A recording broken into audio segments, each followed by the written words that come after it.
हों और उसको उसके वकला तक एक्सेस ना दी जाए, इससे ज्यादा हक तलफी नहीं हो सकती है, इससे ज्यादा फस्तायत नहीं हो सकती है। और खान साहब को उनके वकला की एक्सेस भी रोकी गई है। ये सब चीजें हम बार बार बारहा अदालतों में चैलेंज कर चुके हैं। अदालतों के अहकामात मौजूद है। अहकामात के बाद भी जब जेल इंतजामिया ने वो अहकामात एक उठा के रद्दी की टोकरी में फेंक दिए, फाड़ के हवा में उड़ा दिए, उसके बाद कंटेम्प्ट ऑफ कोर्ट्स जो हैं वो भी इन्वोक हुई हैं, उसमें जाके ये कमिटमेंट्स करके आए हैं, इसके बावजूद वो मुलाकातों का सिलसिला रोक के बैठे हैं। और बड़ी शर्म की बात है। और मैं ये समझता हूं कि अदालतों को इस पे एक्शन लेना चाहिए। ये समझे कि जब आप एक 18वें 19वें स्केल के जेलर से, सुपरिटेंडेंट से मुलाकात का फैसला जो है उस पर अमल दरामद नहीं करवा सक रहे हैं, तो लोग क्या समझेंगे हाई कोर्ट्स के हवाले से कि जो हाई कोर्ट अपने फैसले पे मुलाकात की मद में अमल दरामद नहीं करा सकती, वो बाकी लोगों को कैसे इंसाफ दे रही होगी, बाकी फैसलों पे अमल दरामद इस मुल्क में कैसे हो रहा होगा। खान साहब के बच्चों से बात नहीं करवाई जा रही। हम बारहा कह चुके हैं, अदालतें बार बार कह चुकी हैं। इस्लामाबाद हाई कोर्ट ने तमाम पिटीशन जो थी उनको क्लब किया, क्लब करने के बाद हेयरिंग्स दी, हेयरिंग्स के बाद बाकायदा तौर पे जहां सलमान अकरम राजा साहब खुद पेश हुए, ये फैसला हुआ, 6 लोगों की वीकली थर्सडे और ट्यूसडे की मुलाकातें फाइनल हुई। और उसके बाद क्या होता है कि उनकी सिस्टर अलीमा खान साहिबा को मिलने की इजाजत नहीं दी जाती है। उसके बाद क्या होता है कि जब वकला जाते हैं तो सलमान अकरम राजा साहब को मिलने की इजाजत नहीं दी जाती, जो कि सेक्रेटरी जनरल भी है और कोऑर्डिनेटर भी है, एक आदमी जो अदालत की तरफ से और इमरान खान की तरफ से उन्हें इस बात पे जो है वो सिलेक्ट किया गया है कि यही मेरे कोऑर्डिनेटर हैं, यही मेरी पार्टी के सेक्रेटरी जनरल हैं। और अदालत भी यही कहती है कि जी आप कोऑर्डिनेट किया करेंगे। कोऑर्डिनेटर जो कि वकील भी है खान साहब का, वो वहां जाके खड़ा हो जाता है, उसे नहीं दिया जिसने लिस्टें देनी है। कोऑर्डिनेटर कौन है? जिसने उन 6 आदमियों के नाम देने हैं जिन्होंने अंदर मुलाकात करनी है। हाँ भाई, तुम नहीं मिल सकते हो, जो कि तुम वकील भी हो और अदालत में तुमने केस लड़ा है, तुम्हारा अदालत के फैसले में भी नाम, मगर अपनी मर्जी से जो है वो लोगों को मिला दिया जाता है। तो हम ये समझते हैं कि ये बिल्कुल सरासर ज्यादती है, अदालती फैसलों का, अदलिया का मजाक है। अदलिया को इस पे एक्शन लेना चाहिए और हम ये बिल्कुल जोर से कहेंगे कि कल जो है वो स्केड्यूल के मुताबिक मुलाकातें होनी चाहिए। कल हमारे वकला का दिन है, उन सब की मुलाकातें होनी चाहिए। फैमिली का दिन है, फैमिली की मुलाकात करवाएं। इमरान खान साहब के बच्चों के हवाले से एक और पिटीशन दायर हो गई है, उनके बच्चों से बात करवाएं, उनकी बुक्स तक एक्सेस इंश्योर करें। ये कोई ऐसी चीज नहीं है जो हम आउट ऑफ द बॉक्स आपसे मांग रहे हैं, ये कोई अय्याशी नहीं है जो हम आपसे मांग रहे हैं। हम कोई आपसे 5 स्टार के पके पकाए खानों की बातें नहीं कर रहे हैं, हम आपसे कोई अय्याशी की चीजें नहीं मांग रहे हैं, हम आपसे बुनियादी चीजें मांग रहे हैं जो कि उनका हक है, एक आम कैदी का हक है। मगर ये फसाइयत अपने उरूज पे है, तो अपने ज़हन में रखिएगा। फिर आप बाद में गिले करते हैं, फिर आप कहते हैं कि पाकिस्तान तहरीक इंसाफ ओवर रिएक्ट करती है, जब आप उनके कायद को, जिसको आपने नाहक बंद किया हुआ है, उनसे आप मुलाकातों पे पाबंदी लगाएंगे और अपनी तरफ से पिक एंड चूज करेंगे, तो याद रखिएगा कि फिर लोग रिएक्ट करते हैं और वो फिर जब अपना आईनी हक इस्तेमाल करते हैं एहतजाज का, फिर आपको तकलीफ होती है। और ये भी याद रखिएगा कि अलीमा खान साहिबा, क्योंकि ये जो हक मुलाकात है और ये सिर्फ इमरान खान साहब के हवाले से, फिर साथ उनकी बेगम बुशरा बीबी साहबा के हवाले से है, उनकी फैमिली को भी कई दफ़ा नहीं मिलने दिया जाता है, उनको भी कई दफ़ा जो है वो सख्ती की जाती है, उनकी तबीयत भी जेल में कई दफ़ा ख़राब हो जाती है। तो बुशरा बीबी साहिबा और इमरान खान साहब जो दोनों नाहक कैद हैं, उनको उनके हकूक दिए जाएं। अगर ऐसा नहीं होता है तो देखें, अलीमा खान साहिबा उनकी बहन है, तो उनको पार्टी किसी हवाले से अकेला नहीं छोड़ सकती है और ना पार्टी उनको अकेला छोड़ेगी। इस पे पॉलिटिकल कमेटी ने जो है वो डिसीजन लिया है और वो डिसीजन पार्लियामेंटेरियंस को उनकी पार्लियामानी पार्टी की जो मीटिंग है उसमें आज या कल कन्वे कर दिया जाएगा। मोस्ट प्रोबेबली आज वो मीटिंग है, तो आज जो पॉलिटिकल कमेटी का डिसीजन है वो आज उनको कन्वे कर दिया जाएगा। और अलीमा खान साहिबा जो उनकी बहन है या कोई भी उनकी फैमिली का मेंबर उनको ये पार्टी ना कभी अकेला नहीं छोड़ेगी। जो हमारे वकला हैं उनका भी कल दिन है, मैं बार बार जोर कर दे के कह रहा हूं। सो इंश्योर दिस, और मैं जजेस को और जुडिशरी को कहूंगा कि आपने अपने फैसलों पे अमल दरामद खुद करवाना है। ये आपकी अदालतों का मजाक उड़ा रहे हैं, ये आपके फैसलों का मजाक उड़ा रहे हैं। आपकी रेट जो है वो बिल्कुल खत्म हो रही है। सो इसको आप खुद देखें, अपनी इज्जत लोग खुद करवाते हैं, अपने फैसलों पे अमल दरामद आपने खुद करवाना है। दूसरा इशू जो हम आज रेज करना चाहते हैं वो हमारे सोशल मीडिया एक्टिविस्ट के हवाले से है। वो बच्चे जिनके हवाले से मैं आज तीसरी दफा आपसे बात कर रहा हूं, ईद से पहले जो आप लोगों से हमारी गुफ्तगू हुई और उससे पहले जो हमारी प्रेस कॉन्फ्रेंस हुई, उसमें भी मैंने उन बच्चों का जिक्र किया। हमारे जो सोशल मीडिया एक्टिविस्ट जो गायब हैं, जिनको अभी तक किसी कोर्ट ऑफ लॉ में नहीं पेश किया गया है, वो बेगुनाह हैं। जो मुझे सोशल मीडिया टीम की तरफ से बताया गया है वो यही है कि उनके साथ जो अकाउंट्स मंसूब करने की कोशिश की जा रही है वो फेक अकाउंट्स हैं। ये वो बच्चे हैं जो ऑलरेडी आपकी फस्तायत से तंग आए हुए अपने अकाउंट्स को जैसे सोशल मीडिया टीम बताती है डीएक्टिवेट कर चुके थे। वो एक्टिव ही नहीं थे और अब वो गायब हैं और उनको हफ्तों गुजर गए हैं, कोई पता नहीं है। उनकी फैमिलीज परेशान है, पूरी पाकिस्तान तहरीक इंसाफ इस बात पे परेशान है। और ज़हन में रखिएगा जो ओवरसीज पाकिस्तानीज हैं उनमें भी बड़ा रिएक्शन आ रहा है और वो हमें बार बार कह रहे हैं कि भाई पाकिस्तान में ये हो रहा है, आप इस पे आवाज़ उठाएं। हम उन्हें ये बताना चाहते हैं कि बिल्कुल पाकिस्तान में भी आवाज़ उठाई जा रही है और ओवरसीज पाकिस्तानीज खुद भी वहाँ आवाज़ उठाएंगे। कल वो जाके फिर कहीं कोई आवाज़ उठाएंगे तो फिर इस हुकूमत को तकलीफ हो जाएगी कि देखें जी ये ओवरसीज पाकिस्तानी जो है वो ये कर रहे हैं और वो कर रहे हैं। तो मैं समझता हूं कि इससे पहले कि वो भी वहां पे ह्यूमन राइट्स के इदारों को दरखास्तें देनी शुरू कर दें और वो उस केस को वहां परसू करना शुरू कर दें, फिर आपके लिए मसाइल पैदा हों, यहां आपके लिए मसाइल पैदा हों। इस फस्ताई बेहया और बेशरम हुकूमत को मैं कहूंगा कि ये लोगों के बच्चे हैं, ये पाकिस्तानी है, इनका कोई जुर्म नहीं है। अगर कोई जुर्म है तो 2 FIR, अगर कोई जुर्म है तो करो उनको पेश अदालत में ताकि वो अपने आप को डिफेंड कर सके, ताकि पता लग सके कि उनके ऊपर लगाए गए इल्जामात जो है वो सच्चे हैं या झूठे हैं। उनके पल्ले क्या है, उनको जिस गुनाह में उठाया गया है। मैं बार बार इस हुकूमत को हर दफा कहता हूं और दोबारा कह रहा हूं, अपनी कौम के बच्चों के साथ ये नफरतें मत पैदा करें। ये नफरत जनरेशंस टू जनरेशंस जो है वो मूव करेगी और कल मसाइल होंगे। आप लोगों का इस मुल्क में चलना जो है वो दो भर हो जाएगा। सो इसलिए वी डिमांड कि they should be released immediately. We demand that they have been abducted illegally, they are detained illegally wherever they are, they should be produced before the court of law ताकि उनका फैसला जो है वो किया जा सके। तीसरा इशू जो बड़ा अहम है और वो है इस हुकूमत की किसान दुश्मन पॉलिसीज है। उस पर पाकिस्तान तहरीक इंसाफ ने हमेशा बड़ा क्लियर स्टांस लिया है। ये हमारा जो मुल्क है वो एक ज़रूरी मुल्क है और जो मुआशी हालात हैं इसमें, इन हालात में अगर हम कुछ बना सकते हैं और कुछ तरक्की कर सकते हैं तो अपना वही एग्रीकल्चर का पोटेंशियल इस्तेमाल करके कर सकते हैं। जिस मुल्क की 70% ज़मीन जो है उस और लोगों का जो ज़रिया मुआश वो ज़राअत हो, उस मुल्क में किसान से दुश्मनी करना इस मुल्क से दुश्मनी करने के मुतरादिफ है। उस मुल्क में ज़राअत की पॉलिसी के साथ खेलना या कोई भी पॉलिसी ना होना या एब्सेंस ऑफ अ पॉलिसी, ये मुल्क के मुस्तकबिल और मुल्क की मुईशत के साथ खेलने के मुतरादिफ है। एक तरफ तो ये फस्ताई जाली फॉर्म 47 की हुकूमत रोती फिरती है, फकीरों की तरह भीख मांगते फिरते हैं जगह जगह पे। दूसरी तरफ यहां पे बिलियंस ऑफ डॉलर्स का पोटेंशियल इस मुल्क की अपनी ज़राअत में मौजूद है। हम उसे बिल्कुल किसी तरीके से टैप करने को तैयार नहीं है, बल्कि अपने ही किसान का जो है वो हम गला काट रहे हैं। 2022 में जो सैलाब आए, फसलें तबाह हुई, नतीजे में 2023 में हुकूमत ने वो जो गंदम की कमी है वो पूरी करने के लिए आपने इंपोर्ट्स कर ली। शॉर्टफॉल आपका कितना था? 2.4 मिलियन टन का। इंपोर्ट आपने कितनी कर ली? 3.6 मिलियन टन। फायदा किसको आपने पहुंचाया? इन्हीं फसाइयों की बात कर रहा हूं। फायदा आपने किसको पहुंचाया? प्राइवेट सेक्टर को। आपने क्या किया कि आपने प्राइवेट सेक्टर को गंदम इंपोर्ट करने की इजाजत दे दी। आई रिमेंबर मैंने उस वक्त ये असेंबली में उठाया इशू कि कौन कौन सी वो फर्म्स थी, कौन कौन सी वो कंपनीज थी जिन्होंने प्राइवेटली गंदी रिजेक्टेड यूक्रेन से और पता नहीं कहां कहां से जो गंदम उठा के ये लेके आए, और फिर आपने जब एक्सेस कर ली उससे क्या हुआ? आपने देखा कि रेट का क्या हशर हुआ।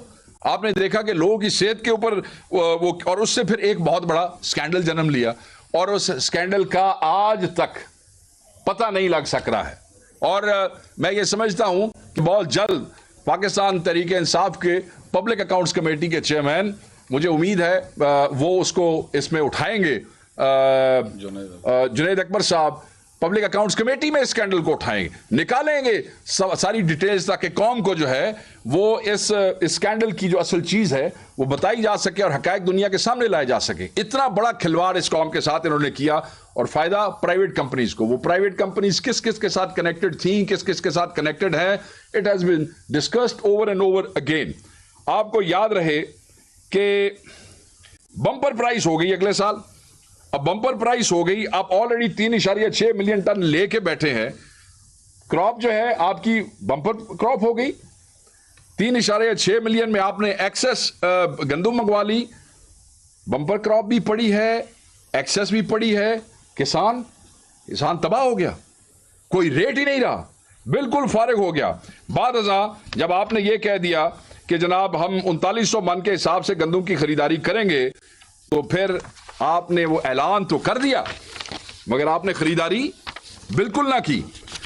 केपी ने खरीदारी का ऐलान किया, जहां पे पाकिस्तान तहरीक इंसाफ की हुकूमत है, आपने वहां भी जिला बंदियां की, वहां भी आपने सूबे के बॉर्डर के ऊपर चौकियां बनाई, वहां भी आपने कोशिश की कि लोग जो हैं वो खज्जल ख्वार हो जाएं और उनको देखें ना, तमाम पाकिस्तानी है। KP obviously has to buy गंदम ईदर फ्रॉम ओवरसीज और फ्रॉम सिंध और फ्रॉम, क्योंकि जितनी यहां पे पैदा होती है वो शायद सूबे की कंजम्पशन के लिए पूरी नहीं है, तो बाहर से मंगानी है, तो why not from the other brothers from other provinces. मगर वहां भी इनका जो बुग़्ज़ था पाकिस्तान तहरीक इंसाफ के खिलाफ, पाकिस्तान के खिलाफ किसान के खिलाफ, वो ना छुप सका और वो खुल के सामने आ गया। अब किसान पर मतलब IMF के साथ डीले तुम करो और उसका सारा बोझ जो है वो पाकिस्तान का किसान बर्दाश्त करे। नालायक तुम हो, निकम्मे तुम हो, हुकूमत तुमसे नहीं चलती है, तुम रिलीफ नहीं दे सकते हो, मुआहदे करो और उसमें हमारा खून जो है, हमारी जिंदगी तुम बेच के आ जाओ और उसकी कीमतें हमें अदा करनी पड़े और तुम यहां पे अय्याशियां करते फिरो। IMF ने कि एक और ये हाल ही में इस हुकूमत ने IMF की शराइत पर अमल दरामद करते हुए गंदम की इमदादी कीमत मुकर्रर करने की पॉलिसी तर्क कर दी है। मतलब सपोर्टिंग प्राइस जो थी वो हमेशा मुकर्रर की जाती थी और लोग उसके ऊपर भी एतराज करते थे, लोग 3900 पे भी राजी नहीं थे, अगर आपको याद हो। और यहां पे वो कह रहे हैं जी कोई सपोर्टिंग प्राइस ही नहीं है, सारा काम फ्री मार्केट है। अच्छा, अब पहली दफा ऐसी है कि अभी तक सपोर्टिंग प्राइस का ऐलान नहीं किया गया है।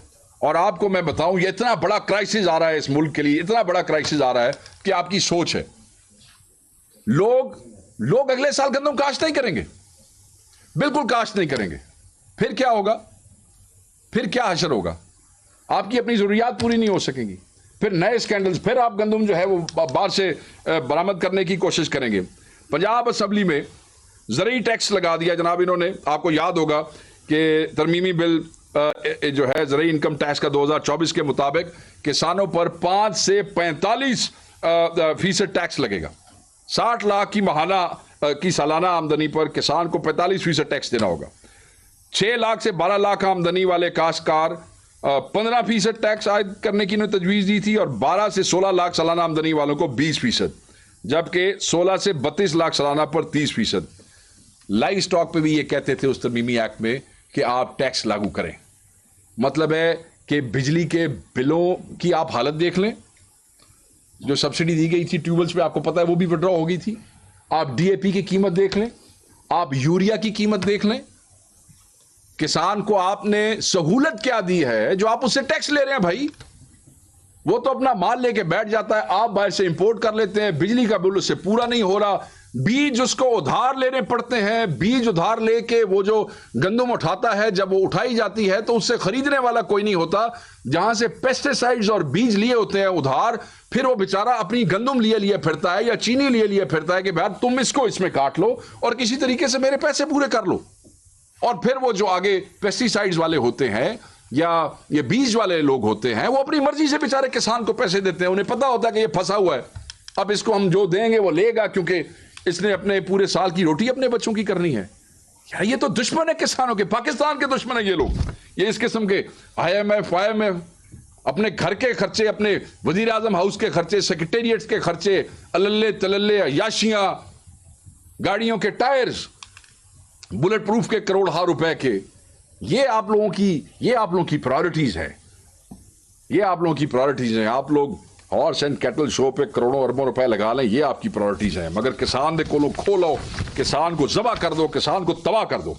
अब गंदम बहरान जो है, मैं आपको ये एक बड़ी इंपॉर्टेंट चीज जो है फिल वक्त की मैं आपको बताऊं, क्योंकि मौजूदा हालात में गंदम की कोई कीमत नहीं है, याद रखिएगा, कोई सपोर्टिंग प्राइस नहीं है। तो मार्केट में जुल्म देखें किसान के साथ। आज मेरी अभी आने से पहले किसानों से पंजाब में मुख्तलिफ अजला में बात हुई, 1600 रुपए से 2100-2200 रुपए तक का रेट निकला है। 1600 रुपए से लेके 2122। क्या कॉस्ट ऑफ प्रोडक्शन भी इतनी थी? 13,500 रुपए प्लस पे आपको DAP मिल रही है, 4500-4800 रुपए के ऊपर आपको यूरिया मिल रही है। नॉर्मल जो आपका 16 यूरिया है वो आपको 5500 प्लस के ऊपर मिल रहा है। और आपने जो गंदम उगाई है उसकी कीमत 1600 रुपए से 2100 रुपए, आपने बच्चे मार दिए किसानों के। शर्म नहीं आती है आपको? मैं सिर्फ यह कहना चाहता हूं कि अच्छा, अब कई लोगों ने क्या किया इस दफा भी, पिछले साल के हालात देखते हुए उन्होंने गंदम की बजाय कपास लगाने की कोशिश की। उन्होंने कहा भी गंदम के हालात तो जो पिछले साल इन्होंने किए थे अब तो वर्स हैं, कि कपास लगा लें। और कपास में बीज के साथ आपने क्या किया? सब स्टैंडर्ड बीज। यहां इदारे बना के आप बैठे हैं कि एग्रीकल्चर रिसर्च ऑर्गेनाइजेशन थे, सीड कॉर्पोरेशन थे, फलानी थे, टींगड़ी, दुनिया जहान की आपने ऑर्गेनाइजेशंस बनाई हुई है रिसर्च करने की। कौन सा बीज आपने बना के किसान को दिया है? बताएं, ये जितने आपने इदारे वफाक में बनाए हुए हैं, कौन से इदारे ने कौन से बीज और कौन सी रिसर्च की है जिससे हमारे किसान को फायदा हो सके? कुछ भी नहीं है। पैसे खाने और अपनी नौकरियां और गाड़ियां और पर्क्स चलाने के एक सिलसिले इन्होंने यहां पे किए हुए हैं। और मजे की बात क्या, दुख की बात है, ये तो एक्सप्रेशन ऐसे है। दुख की बात यह है कि पहले डिस्ट्रिक्ट लेवल के ऊपर एग्रीकल्चर एडवाइजरी कमेटीज हुआ करती थी, जिसको कमिश्नर्स और डिप्टी कमिश्नर्स जो हेड किया करते थे पंजाब में, उनकी मीटिंग्स बंद कर दी गई हैं। मीटिंग्स नहीं करते, किसान को बुलाओ ही ना, किसान बोले ही ना। अगर बोलेगा तो मीडिया सुनेगा, मीडिया सुनेगा तो इसको रिपोर्ट करेगा। काटो इनके गले, फारिग करो इनको। ये पता नहीं किसान को पाकिस्तानी समझते भी है कि नहीं? जस्ट बिकॉज ये सनतकार पाकिस्तान के वजीर आजम बन गए हैं, एक सनतकार जो है पंजाब की वजीर आला बन गई है। सनतों को दे दो सब्सिडी, सनतों को दे दो सहूलियात, सनतों के लिए अपने लेजिस्लेशंस कर लो अपने हक में। मगर किसान जो इस मट्टी पे मेहनत करता है, एक ऐसा काश्तकार जिसको सबसे ज्यादा रब की जात के ऊपर तवक्कल है, जो फेंकता है बीज और फिर वो देखता है ऊपर बारिश होगी, धूप होगी, फिर वो बीज जो है वो पौधे में बनता है और फिर उसके ऊपर आगे फल आता है और फिर भी वो रब की उस पर बैठा है। कि मतलब एक ऐसे काश्तकार को जिसकी सारी पहले दिन से आखिरी दिन तक जो रब के तवक्कल पे बैठा है, तुम लोग जमीनी खुदा बन गए हो, तुम लोग उसके साथ जुल्म कर रहे हो। और अब क्या एक नया तमाशा मुझे आज पता लगा कि कई जगहों पे इन्होंने ये कहा जी कि ठीक है, हमारे पास जो गोदामों में, अब इनके पास गोदामों में पड़ी है ना पिछली जो गंदम पड़ी है, वो सारी जो इंपोर्ट और फिर वो बम्पर वो पड़ी है, तो नई क्या बिकनी है? ठीक है, तो उसमें इन्होंने जो फ्लो मिलों वाले हैं पंजाब में उनको पाबंद किया है, उनके साथ मीटिंग्स करके हैं कि इनको आप 2900 रुपए पे आप उठा लें। तो आप ये देखें, कोई प्राइस आपने मुकर्रर नहीं की ना, आपने कहा फ्री मार्केट होनी चाहिए। तो ठीक है, फिर फ्री कर दो ना हर चीज। फिर किसानों को और किसानों की ऑर्गेनाइजेशंस को यह इजाजत दे दो कि वो जिस मुल्क से मर्जी चाहे यूरिया इंपोर्ट कर लें, जिस मुल्क से मर्जी चाहे वो DAP इंपोर्ट कर लें, फिर काम फ्री छोड़ दो ना। कम से कम वो अपनी कॉस्ट ऑफ प्रोडक्शन तो निकाल सके। कुछ लोग जो थे RF वाला और आसपास के डिस्ट्रिक्ट्स में पंजाब में, वो देखें पूरी दुनिया में इनिशिएटिव्स होते हैं और जो बड़े दिखाए जाते हैं सोशल मीडिया पे, और बड़ी डॉक्यूमेंट्रीज बनी है जहां छोटे छोटे किसान इकट्ठे होते हैं और कॉर्पोरेशन बना लेते हैं और फिर उसके बाद वो इकट्ठे होकर चीजों को एक्सपोर्ट करते हैं। ये मॉडल प्रमोट किए जाते हैं दुनिया में। पंजाब में सिर्फ चंद जिलों में ऐसे है जहां छोटे छोटे जिम्मेदार इकट्ठे होते हैं और अपनी जिन्स पर इकट्ठी करते हैं, फिर कोशिश करते हैं कि ये एक्सपोर्ट हो जाए और वट एवर कम्स बैक वो फिर तकसीम। इन्होंने उस पर भी पाबंदी लगा दी। ये कहते हैं वो भी ना हो, मतलब कोई रोटी ना खाए। छोटा जिम्मेदार भी फारिग, बड़ा जिम्मेदार भी फारिग। हम ये डिमांड करते हैं कि हुकूमतें सपोर्टिंग प्राइस मुकर्रर करें और सपोर्टिंग प्राइस गंदम की कम अज कम 5,000 होनी चाहिए।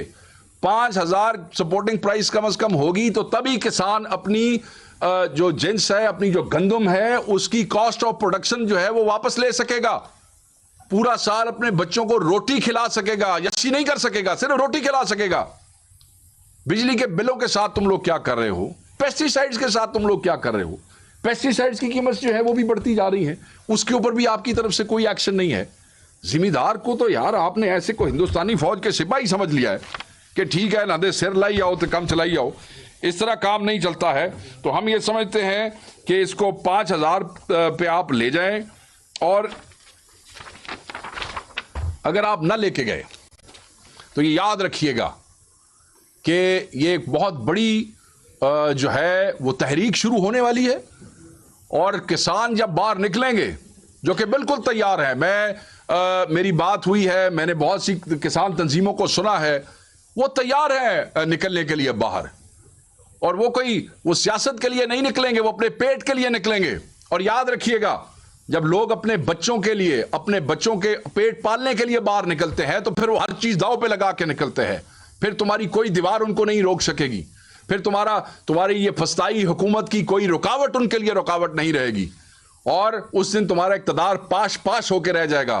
किसान के साथ पंगा मत लो, किसान के साथ पंगा मत लो। ये जो जिम्मेदार हैं, चाहे सिंध के हैं, चाहे पंजाब के हैं, चाहे केपी के, चाहे कहीं भी जिम्मेदार है, अगर उसके साथ पंगा लोगे तो तबाह हो जाओगे। और तारीख में लिखा है, और जिस तरीके से लोग इस वक्त मुआशी तौर पे तंग हैं, ये जो हालात हो चुके हैं महंगाई के, ये तो ट्रिगर पॉइंट ना बन जाए। इसलिए मैं कहूंगा कि सपोर्टिंग प्राइस मुकर्रर करो, किसान दुश्मनी खत्म करो, और साथ जो है इसको जल्द अज जल्द रिलीफ जो है उसको इंश्योर करें। नहीं तो अगली दफा कोई गंदम काश्त नहीं करेगा और आपके लिए एक नया बहरान जो है वो यहां पे पैदा हो जाएगा।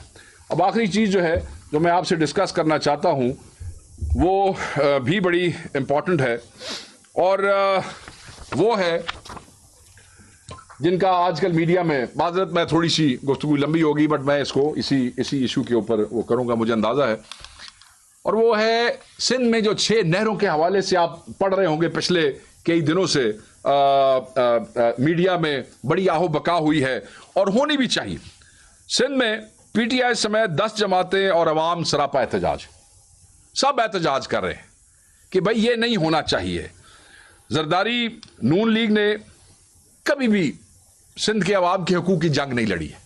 सिंध के वसाइल को चूसा है इन्होंने, सिंध के वसाइल पे अयाशी की है इन्होंने, सिंध के वोट पे मरकज में आके अयाशियां की हैं, सिंध की हुकूमत से कराची में बैठ के अयाशी करते हैं, और सिंध के जिम्मेदार की ये भी तबाही का और किसान दुश्मनी का सिंध में सेरा भी इन्हीं 2 पार्टियों के सर है। इंडस वैली सिविलाइजेशन जो है वो दरियाए सिंध के किनारे ही आबाद रही, अगर आपको याद होगा, और इनकी भी सबसे अहम तरीन कास्ट जो थी वो भी गंदुमी थी। इनकी भी देखें, जो दरिया सिंध के साथ साथ रहे, आपको याद है पुराने जमानों में शहर जो थे वो बसते ही दरियाओं के साथ थे। इस वक्त सिंध में भी याद रखिएगा, ये सिर्फ मैं पंजाब की बात नहीं कर रहा था, सिंध में भी जो गंदम है उसकी कीमत भी यही 2000-2100 और 2200 के ऊपर आके गिर चुकी है। मगर ये लोग अपने इक़्तिदार को तूल देना चाहते हैं, ये लोग उनकी महरूमियों को एक्सप्लॉइट करके अपने लिए ये सामान पैदा करना चाहते हैं, मगर उनको कोई रिलीफ नहीं देना चाहते। हम किसी कीमत पे ये नहीं होने देंगे, हम किसी कीमत पे गंदम की इन कीमतों को कबूल नहीं करते हैं। वी रिजेक्टेड, ये जो मार्केट ने खुद ब खुद मैकेनिज्म के तहत ये 1600 से 2200 जो है वो निकाल लिया है। इस साल चावल की फसल में भी, जहां गंदम की बात हो रही है, चावल की फसल में भी खदशा है कि 50% कमी वाकई होगी। ये खौफनाक सूरत हाल है, और ये नाकिस पॉलिसीज की वजह से है, इस सरकार की, इन दोनों सूबाई हुकूमतों की और इस वफाकी हुकूमत की। जहां मुल्क में इस वक्त शदीद हिजानी कैफियत है, 80% लोग जो हैं जो कि हिमायत करते हैं पाकिस्तान तहरीक इंसाफ की, देहातों में और शहरों में, वो परेशान है इस सूरत हाल पे। अपने ज़हन में रखिएगा कि यह बड़ी इंपॉर्टेंट बात है। एक तरफ 24 जुलाई 2024 को सदर आसिफ अली जरदारी साहब हिदायत जारी करते हैं कि 6 कनाल्स पे जल्द अज जल्द काम होना चाहिए। यानी 24 जुलाई 2024 को सदर आसिफ अली जरदारी कहते हैं कि ये नहरें जल्द अज जल्द शुरू की जाए। इसके दस्तावेजी सबूत मौजूद हैं, उनके मिनट्स जो हैं उस मीटिंग के मौजूद हैं। दूसरी तरफ आसिफ अली जरदारी और नून लीग जब देखते हैं कि अवाम उठ खड़ी हुई है, एहतजाज शुरू हो गया है, तो आप इन नौटंकियों को देखें कि इन्होंने खुद साथ खड़े होकर एहतजाज करने शुरू कर दिए हैं। पहले हुक्म देते हैं कि ये नहरें बनाओ, जल्दी जल्दी शुरू करो, इनको मुकम्मल करो, और फिर साथ ही खड़ा कर देते हैं। ये कैसा एहतजाज है कि जिसमें हुक्म देने वाले खुद ही सरापे एहतजाज बन गए हैं सिर्फ अवाम के डर से। क्या ये लोगों को, सिंध के लोगों को इतना बेवकूफ़ समझते हैं? ये सिंध के लोगों को इतना पागल समझते हैं? इरसा एक्ट के तहत जो सिंध को पानी मिलता है, इसमें ऑलरेडी 30% कमी वाक़ई हो गई है। और इन कैनाल्स के बनने की सूरत में आप ये देखें कि सिंध के और कितना पानी कम हो जाएगा, सिंध में पानी की वैसे ही किल्लत हो जाएगी। कुछ हफ्ते कबल महकमा सिंध आपाशी ने एक खत जारी किया। वो खत उन्होंने मुझे बताया, उसके बारे में पानी की 50% कमी जो है उसके बारे में उन्होंने महकमा आपाशी सिंध ने खत लिख दिया। आपका महकमा 50% का खत लिख रहा है, कमी हो गई। 30% इरसा के मुताबिक आप कम है। 6 नहरें आप और बनाने जा रहे हैं। यार आप करने क्या जा रहे हैं? आप किसान दुश्मन तो थे, सिंधियों के वोट लेते हो तो सिंधु दुश्मन भी तुम हो, सिंध के दुश्मन भी तुम हो। सिर्फ अवाम से वोट लेना तुम जानते हो। मगर पाकिस्तान तहरीक इंसाफ ऐसा नहीं होने देगी। पाकिस्तान तहरीक इंसाफ बड़ी क्लियर है इस मामले पे। हर वो तहरीक, हर वो पार्टी जो इन 6 कनालों के खिलाफ एहतजाज में खड़ी होगी, हम खुद तो खड़े ही हैं, हम उनके साथ खड़े होंगे, हम उनको सपोर्ट करेंगे और ये जुल्म हम सिंध के साथ नहीं होने देंगे। सिंध में ये जो पानी की किल्लत का मसला है ये संगीन है, ये कोई छोटा मोटा मसला नहीं है। सिंध की ज़मीनों का जो वाटर टेबल है ना जी, वो ऑलरेडी नीचे आ गया है। आप अपने ज़हन में रखिएगा कि दरियाए सिंध की जो टेल है वो सिंध में है। उसकी वजह से जो समंदर का पानी है वो डेल्टा में कई सालों से वो डेल्टा में इकट्ठा नहीं हो रहा है, और क्योंकि वो डेल्टा में इकट्ठा नहीं होता, इसी वजह से समंदर का पानी मुसलसल वो ऊपर आता जा रहा है और ज़मीनें निकल रहा है। और अगर ये सिलसिला जारी रहा तो ठट्टा सजावल और कराची समेत कई इलाके वो फिर आपको वहाँ मिलेंगे ही नहीं, वहाँ पे ख़त्म हो जाएंगे। तो they have to be very careful. ये जिन मामलात में पड़े हुए हैं इनको ये ख़त्म करना पड़ेगा। जो सिंध में इरिगेशन डिपार्टमेंट है ये करप्शन का सबसे बड़ा जरिया है। चाहे इनके वज़रा है, चाहे इनके अफसरान हैं, करप्शन के अलावा और कुछ नहीं है। और उसमें आप बता सकते हैं, आप याद करें कि जो गंदम का एक पहले स्कैंडल हुआ था उसमें बारदाना के हवाले से जो सिंध में रिपोर्ट आई थी वो तो बिल्कुल ही मतलब कुछ हर चीज़ ही खा गए थे। सन 2008 में जो बल सफाई का करप्शन का स्कैंडल था उसमें इन्होंने कितने पैसे खाए वो सब आप लोगों के सामने है, रिपोर्टेड है, अखबारों में है, आप दे सकते हैं। और ये उसी का तसलसल, उन्हीं करप्ट लोगों का और उस करप्शन का जो है वो तसलसल चल रहा है। सिंध में कोई पत्थर वत्थर नहरों के आसपास नहीं लगाए गए हैं। बहरहाल मैं चीज़ें तो बहुत सारी हैं और अगर मैं इस पर बहुत सारे पॉइंट्स हैं। मैं यही समझता हूँ कि गंदम का मसला अहम तरीन मसला है, इस पर हम अपनी डिमांड क्लियर कर चुके हैं। नहरों के हवाले से we are very clear. Imran Khan sahab की डायरेक्शंस है, we stand with the people of Sindh, we stand with the farmers of Pakistan, we stand with the farmers of Punjab, we stand with the farmers of Punjab and Sindh. और दूसरा जो बड़ा क्लियर है मैं वो यहाँ पे बताना चाहता हूँ वो ये है कि पाकिस्तान तहरीक इंसाफ का जो किसान विंग था वो बहुत अरसे से जो है वो डीएक्टिवेट हो चुका था। पिछले इंट्रा पार्टी इलेक्शन मुझे बता रहे हैं पंजाब में, उसमें पहले भी चीज़ें नॉन एग्जिस्टेंस हो गई थी। खान साहब ने कुछ अर्सा पहले हमारे ज़िम्मे ये लगाया था कि इसको दोबारा खड़ा किया जाए, तो उस पर काम बहुत सा मुकम्मल हो गया, मगर बीच में मोबिलाइजेशंस 1, 2, 3 मोबिलाइजेशंस और लोगों को उस तरीके से पंजाब में, सिंध में, केपी में बंदों को दोबारा इंगेज करने का मौका नहीं मिला। But now that work is done. इसी हफ्ते 12 या 13 तारीख को हम अपनी तंजीम जो है, जो नई तंजीम है वो अनाउंस करेंगे। उनके ऊपर सारा काम हो चुका है और इसी हफ्ते जो है किसान विंग जो है वो आप उसको ये समझ लें कि रीस्टैब्लिश समझ लें कि एक्टिवेट करना समझ लें या जो नई तंजीम समझ लें, वो आपके सामने आ जाएगी और वो तंजीम इस मुल्क के किसान की आवाज़ होगी। और वो जो हमारा विंग है पंजाब, सिंध, केपी, बलोचिस्तान, हर जगह पे वो एक्टिव होगा और किसानों के हुकूक के लिए आवाज़ उठाएगा। और हम ये समझते हैं कि बाकी तमाम किसान तंजीमों को और जो पॉलिटिकल पार्टीज़ हैं जो किसान के लिए आवाज़ उठाना चाहती हैं, उन सबको मिल के यक आवाज़ होके बाहर जाना चाहिए, बाहर निकलना चाहिए। हम पंजाब में तंजीम पे बहुत पहले काम कर चुके थे, बट हमारे कोई दोस्त थे जो हम चाहते थे कि वो लीड करें उसको, मगर वो वो नहीं उसको लीड कर सके, तो अब हम उसकी जगह पे एक नई जो है वो एक क़यादत पंजाब में जो है वो भी आपको दे रहे हैं किसानों के हवाले से। तो ये यहाँ तक था। एक आखिरी बात, one liner is very important, again I am sorry. कल परसों से सोशल मीडिया पे पाकिस्तान तहरीक इंसाफ मुझ समेत बहुत से लीडर्स के हवाले से पाकिस्तान मुस्लिम लीग नून की तरफ से गंदे, घटिया और गलीज़ किस्म के जो है वो वीडियोस ट्विटर्स पे लगा के और गेस्ट हाउसेस के छापे और क्या क्या बेहुदा गंदी बातों के वो प्रोपेगेंडे किए जा रहे हैं। मैं जो है वो सिर्फ इतना बता देना चाहता हूँ पाकिस्तान मुस्लिम लीग नून को कि दहशतगर्दी की FIRs भी तुम लोगों ने करके देख ली है, हम पे बगावत के पर्चे भी करके देख लिए, मगर तुम लोग हमें ना इमरान खान से दूर कर सके हो, ना हमें पार्टी से हटा। अब एक गंदे, घिनौने और गलीज किस्म के प्रोपेगेंडे तुम लोग जो है वो सोशल मीडिया पे करके, कभी मेरे नाम से, कभी PTI के किसी और लीडर के नाम से, तुम लोग अपने गंदे, घटिया और गटर जहनीत के अक्कासी कर रहे हो। याद रखना, वो कहते हैं लानतुल्लाह अलल काज़िबीन, झूठों पर अल्लाह ताला की लानत है, और एक दफ़ा नहीं 1000 बार लानत है। हमें इन प्रोपेगेंडों से कोई फ़र्क नहीं पड़ता है, तुम लोगों से जो होता है कर लो। हम कल भी इमरान खान के नज़रिए के साथ खड़े थे, हम आज भी इमरान खान के नज़रिए के साथ खड़े हैं। इस किस्म का प्रोपेगेंडा तहरीक इंसाफ वालों का कुछ भी नहीं कर सकता। Thank you. मेरे साहब want to say something short something, I am sorry बता ये। Thank you sir. असल में बाकी तो सारी चीज़ें आपने कवर की है, ख़ास करके किसान तंजीम के हवाले से।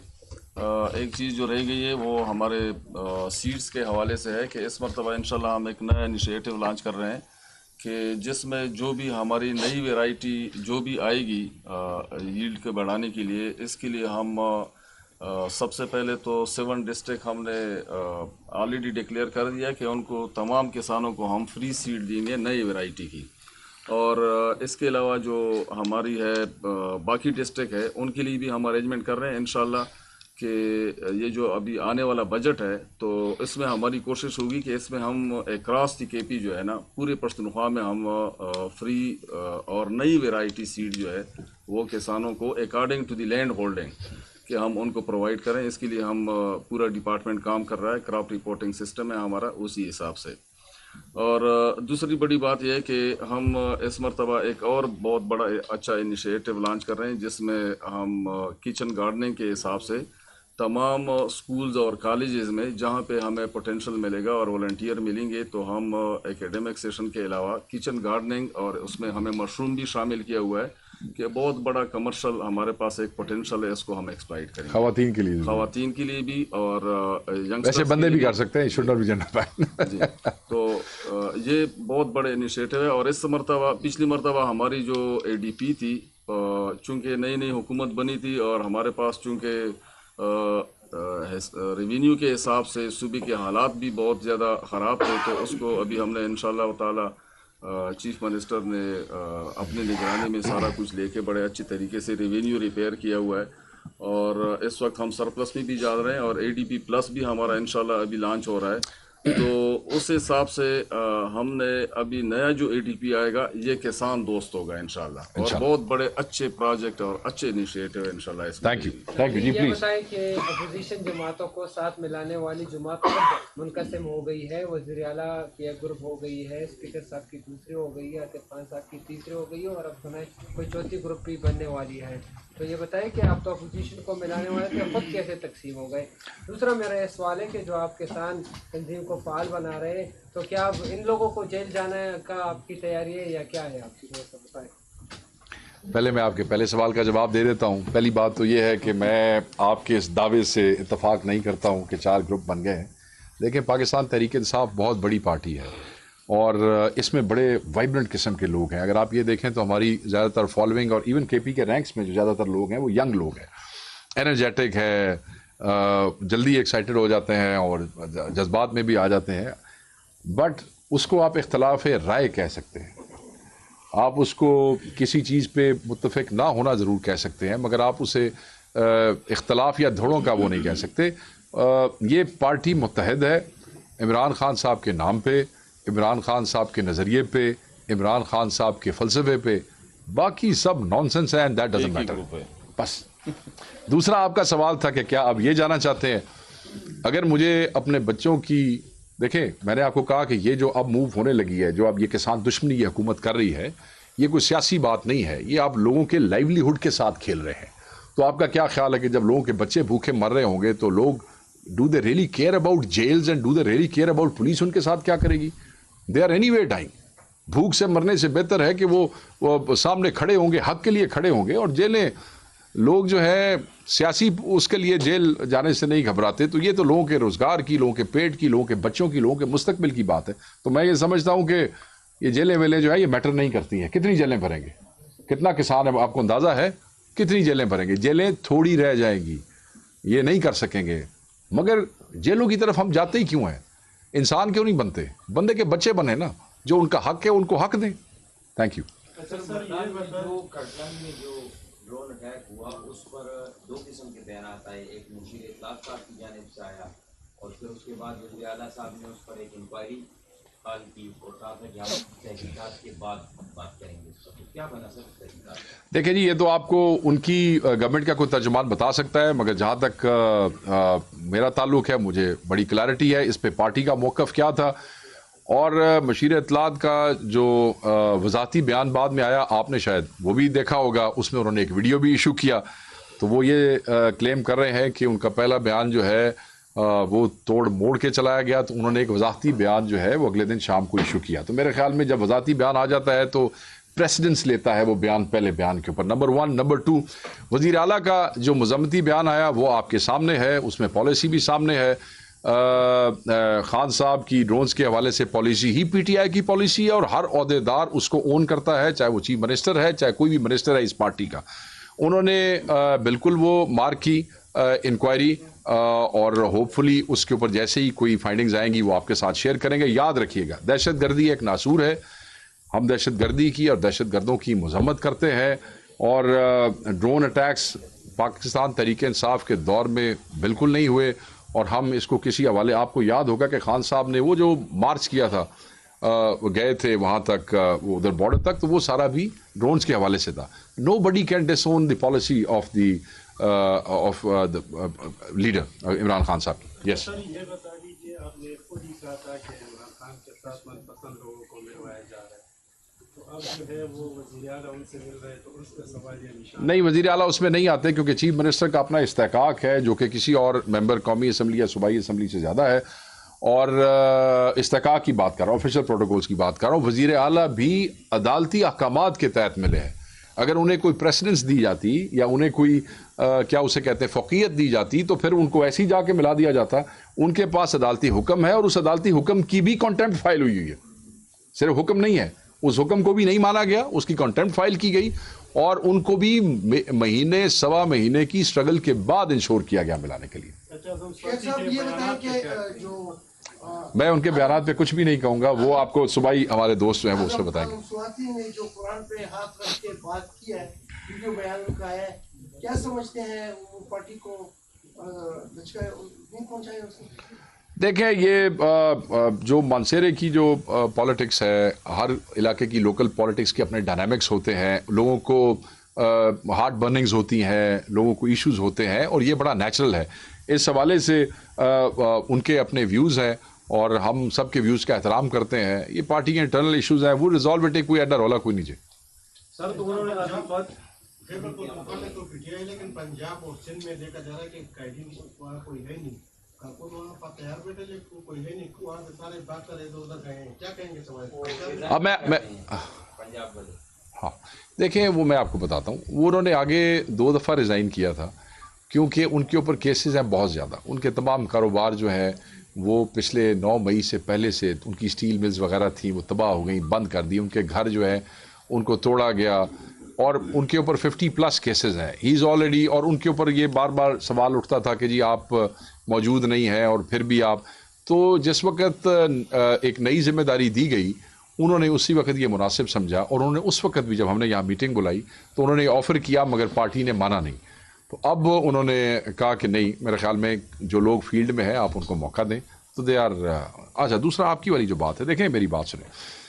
पंजाब में अदर देन मेगा मोबिलाइजेशन जिसमें पंजाब की शमूलियत थी, पंजाब के हर ज़िले से लोग आए थे, मगर ऑब्वियसली वो उस तादाद में नहीं थे जितने केपी से गए थे। केपी की तो बहुत बड़ी तादाद थी, 90-95% मोबिलाइजेशन केपी में से थी। ऑब्वियसली आपके लिए यहाँ से घरों से निकल के अपने ज़िलों में इकट्ठे होना, फिर गाड़ियों में बैठना और गाड़ियों को कटी पहाड़ी तक ले जाना, ये निस्बतन नहीं, कंपैरेटिवली बहुत आसान है as compare to Punjab. Punjab में लोग अपने ना घरों से निकल सकते हैं और वो जहाँ पे इकट्ठे होते हैं वहीं पे ऑपरेशन हो जाता है।